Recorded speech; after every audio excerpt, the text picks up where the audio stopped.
Akala ko alam mo na may gusto ako sa'yo, kaya ako'y nahihiya na makilala mo ako o lumapit sa iyo. Kasi kapag malapit ka, bumabaha ang pawis ko. Pag kinausap mo ako, hindi agad makasagot. Baka ibang masabi at mapapahiya lang lagot. Baka ako kinakabahan pero gusto ko ito na maging mas malaki tayo para may chance na ako makilala kita na lumabas sa 5 segundo. Lagi kong inaabang na una kang magsalita dahil ako'y nahihiya pero hindi ako bakla.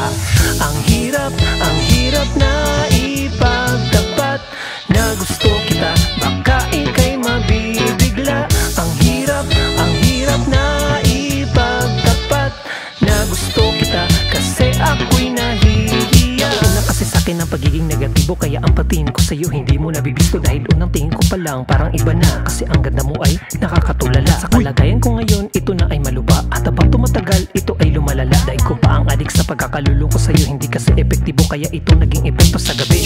Lagi akong puyat, nakapikit na ng mata, pero ang isip ay dilat na nanaginip ng gising kahit na tanghaling tapat. Alam ko na hindi tayo, pero bakit ako tapat? Hindi lumalapit sa baba ay baka magsalos ka. Naiisip ko lang ito, hindi makapalaking mukha. Hindi kita minamaliit, di pinagmamalaki kita. Nahihiyaman ako sa'yo, pero pag akin ka, di kita ikakahiya. Ang hirap na ipagtapat na gusto kita, baka ika'y mabibigla.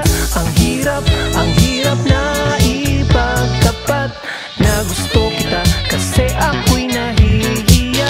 Kapag nalaman mo, baka iwasan mo ako, baka bigla kang lalayo, baka iwanan mo kung mag-isa. Dito sa nararamdaman ko kahit na di pa tayo ay masasaktan na ako. Gusto sana kitang ligawan kahit di ko alam. Gusto mo ba ako o ayaw mo? Lalong hindi ko alam. Hindi ko rin naman sinubukang sabihin sa iyo, kaya idadaan ko sa awit at para sa iyo ito. Ang hirap